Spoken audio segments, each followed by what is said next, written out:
How can humility help you achieve joy? These thoughts actually come from a book called The Book of Joy by Desmond Tutu and the Dalai Lama, in which they actually cover 8 pillars that are considered essential towards achieving a life of happiness and joy. There are 4 pillars that come from the heart and 4 from the mind. Now, from those that are from the mind, humility is an essential pillar towards achieving joy. The term humility actually comes from the word humus, which is earth or soil. So in a direct way, humility actually reminds us to go back to earth, to go down to earth, right? And not to feel superior or inferior to the rest of the people. When you actually feel superior or inferior, this is when you start feeling separate from everybody else, from everything else. And this is where you see so many people feeling anxiety, depression, isolation, etc.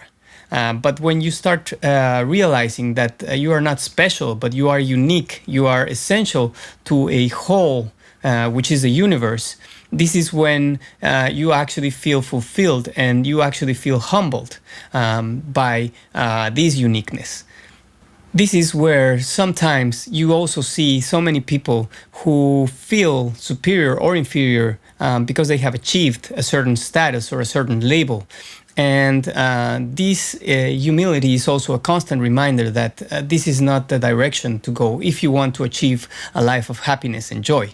For those people who actually achieve status and they go to certain events and so they start acting in a different way, they behave in a different way. But humility actually reminds us that we should always be our truest self. We should present ourselves with our truest self. I like a quote by Gandhi that actually says that happiness is when what you think, what you say, and what you do are in harmony.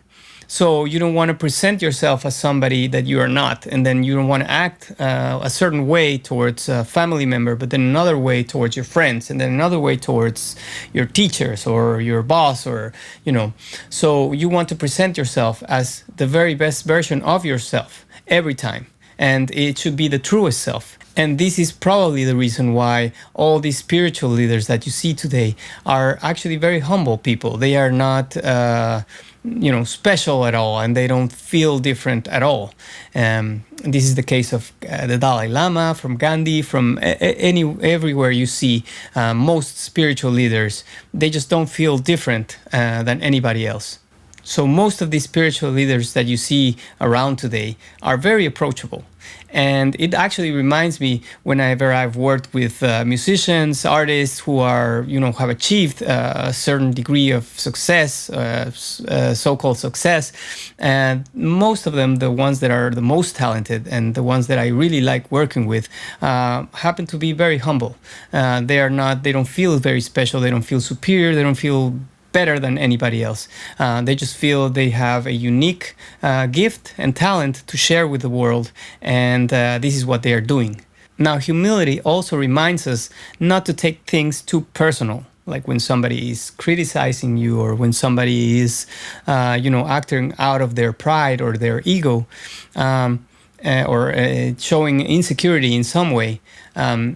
The best reaction to that is sometimes it's no reaction at all. It's to stay humble and to stay true to your truest self. This is when you will feel joy and when you will experience happiness.